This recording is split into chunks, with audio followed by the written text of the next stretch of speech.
foundation stage. I also love Flapjack Friday.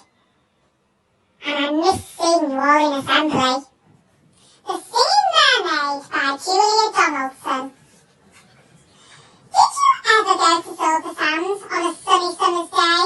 Then perhaps you saw the mermaid who sang in the deep blue bay.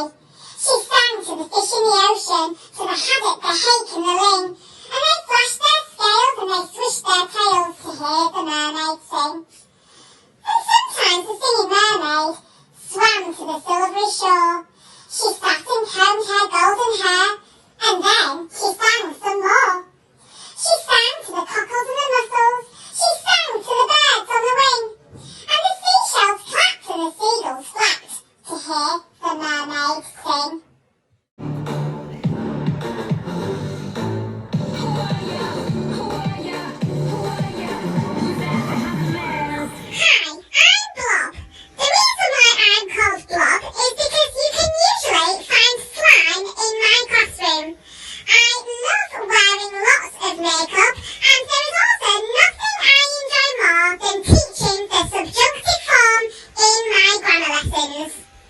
There's a Boy in the Girls' Bathroom by Louis Sachar.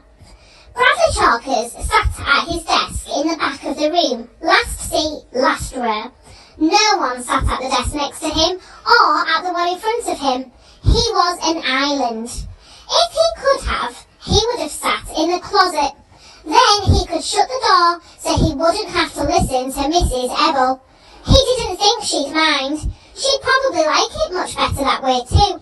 So would the rest of the class. All in all, he thought everyone would be much happier if he sat in the closet. But unfortunately, his desk didn't fit.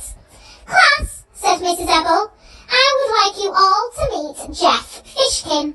Jeff has just moved here from Washington, D.C., which, as you know, is our nation's capital. Bradley looked up at the new kid, who was standing at the front of the room next to Mrs. Ebel. Why don't you tell the class a little bit about yourself, Jeff? Urged Mrs. Ebel. The new kid shrugged. There's no reason to be shy, said Mrs. Ebel. The new kid mumbled something, but Bradley couldn't hear what it was.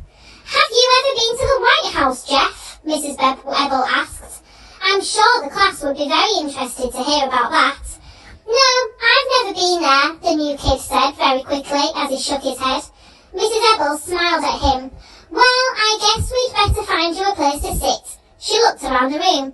I don't see any place except, I suppose you can sit there, at the back. No, not next to Bradley, a girl in the front row exclaimed. At least it's better than in front of Bradley, said the boy next to her. Mrs. Ebel frowned. She turned to Jeff. I'm sorry, but there are no other empty desks. I don't mind where I sit, Jeff mumbled. Well, nobody likes sitting there.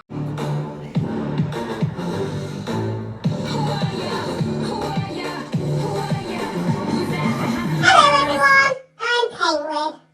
I chose Penguin because, in our topic, when we study Antarctica, we look at these lovely little creatures. I chose Penguin because when you see me in school, I am always wearing black. I chose Penguin because in the key stage where I work in, we raise money in school to adopt a penguin in Antarctica. Zog and the Flying Doctors by Julia Donaldson. Meet the Flying Doctors, a dragon knight and girl. Their names are Gadabout the Great and Zog and Princess Pearl. Pearl gives people medicine and pills and vaccinations, and Gadabout is expert at performing operations. Zog is good at flying, though not quite so good at landing, but Gadabout and Princess Pearl are always understanding. Flying high one morning, they heard a mermaid wail. I'm sunburnt and it hurts, she cried, and swished her scaly tail. Then crash them they landed,